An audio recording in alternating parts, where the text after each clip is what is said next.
Questione IMU. Presidente Pezzetta, qual è la presa di posizione dell'ANCI Friuli Venezia Giulia? Siamo in grado di stabilire cosa mettere in bilancio di previsione per il 2013, siamo al mese di maggio e bisogna che qualcuno ci dica qualcosa.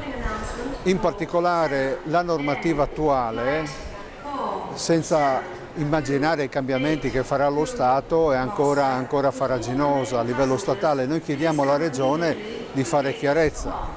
Siamo peraltro consapevoli che non possiamo chiedere al neopresidente soluzioni immediate, però sappiamo che lei, con la determinazione che le è propria, ci darà una mano. Roma, come si dice in questi casi, cuce e disfa, poi la patata ve la dovete comunque sbrigare voi.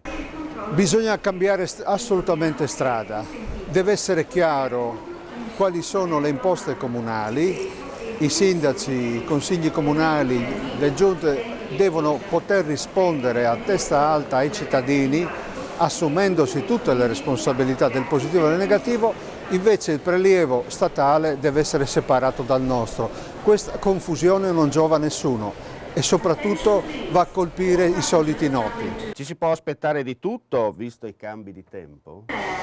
Spero di no, spero di no. Io immagino che trascorse queste 2 settimane sia per il governo nazionale che per il governo locale si faccia un po' di chiarezza.